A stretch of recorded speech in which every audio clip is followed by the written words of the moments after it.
বাজার থেকে কেনা মিষ্টি না এনে খুব সহজেই ঘরে এভাবে লাড্ডু তৈরি করে নিতে পারো আমাদের প্রিয় গোপালের জন্য।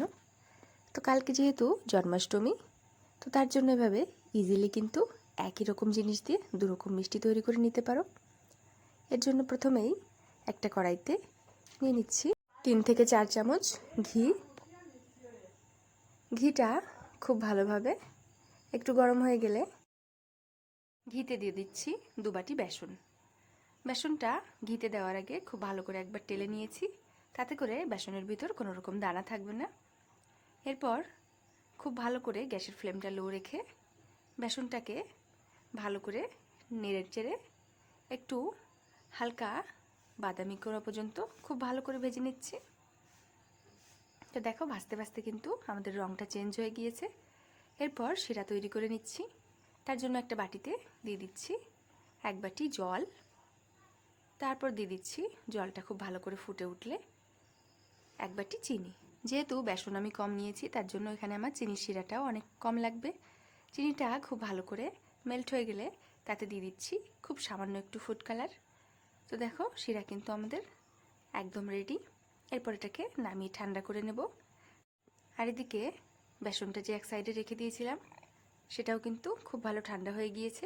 এরপর এর ভিতর দিয়ে দিচ্ছি কিছু ড্রাই ফ্রুটস, আর একে একে ঠান্ডা হওয়া চিনির শিরাটা দেব, আর এটাকে আবার নাড়তে থাকবো। তো এভাবে খুব সুন্দর একটা ব্যাটার তৈরি হয়ে যাবে। তো চিনির শিরা আমি একবারে পুরোটা ব্যবহার করিনি, পুরোটাই লেগে যাবে, তবে একবারে না, অল্প করে দেব। আর এভাবে বেসনটা খুব ভালো করে মেখে নিচ্ছি। তো দেখো মিশ্রণটা আমাদের একটু শক্ত রয়েছে, তার জন্য বাকি চিনির শিরাটাও দিয়ে দিচ্ছি। চিনির শিরা কিন্তু খুব বেশি গাঢ় করার কোনো দরকার নেই।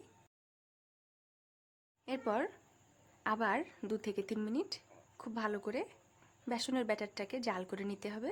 আর অনবরত একটা চামচ বা বড় খুন্তির সাহায্যে এভাবে কিন্তু এটাকে এপিটোপিট পাল্টি করে খুব ভালো করে মেখে নিতে হবে। আর এর ভিতরে যদি কোনো বেসনের দানা থাকে সেটাও কিন্তু এরকম একটা খুন্তির সাহায্যে সেটাকে ভেঙে দেব। তো দেখো ব্যাটার কিন্তু আমাদের অনেকটাই গাঢ় হয়ে এসছে। এরপর এই স্টেজে গ্যাসটা বন্ধ করে এটাকে নামিয়ে নিচ্ছি। তো এটা নামানোর আগে একটা প্লেট আমি খুব সুন্দর করে ঘি মাখিয়ে রেখেছিলাম, যাতে করে নিচের থেকে লেগে না যায়। তো দেখো ব্যাটার কিন্তু আমাদের একদমই রেডি।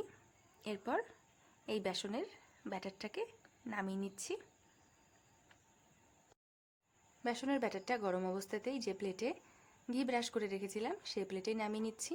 আর এটা কিন্তু গরম অবস্থাতেই একটা ছুরি বা চামচের সাহায্যে এভাবে চারিদিকে স্প্রেড করে দিচ্ছি। তো দেখো প্রথমেই আমি কাতলি বানিয়ে নিচ্ছি।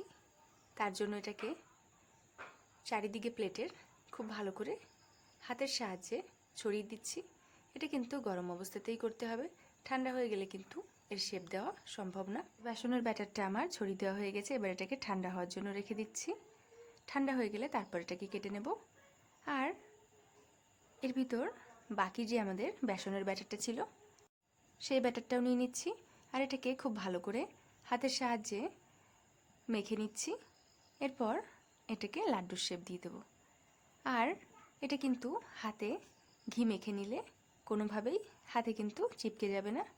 তো দেখো এটা কিন্তু গরম অবস্থাতেই লাড্ডুর শেপ দিতে হবে, না হলে কিন্তু ঠান্ডা হয়ে গেলে পরে আর এর শেপ দেওয়া যাবে না। আর এদিকে দেখো আমাদের প্লেটে যে বেসনের ব্যাটারটা জমিয়ে রেখেছিলাম সেটাও কিন্তু খুবই সুন্দর জমে গিয়েছে। এরপর এটাকে কেটে নিচ্ছি। তোমরা যেমন ইচ্ছে তেমন শেপ দিতে পারো, তবে আমি এটাকে কাটলি শেপ দিয়েছিলাম। তো দেখো আমাদের কিন্তু খুব সুন্দর জমাট বেঁধে গেছে। এরপর এটাকে একদম অনায়াসেই তুলে নেব।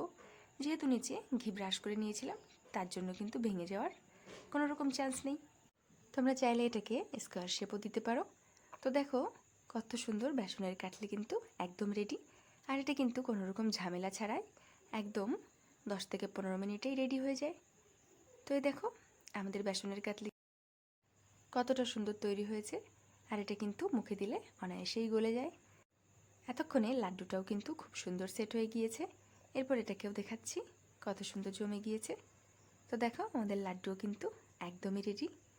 তো ইজিলি তোমরা একই রকম ব্যাটার দিয়ে দুরকম মিষ্টি কিন্তু তৈরি করতে পারো। চলো তাহলে আজকের ভিডিওটা এখানেই শেষ করছি। সবাই ভালো থেকো, সুস্থ থেকো, সাবধানে থেকো। দেখা হচ্ছে পরে নতুন একটি ভিডিওতে। আর রেসিপিটি ভালো লাগলে অবশ্যই তোমরা একবার বাড়িতে ট্রাই করো।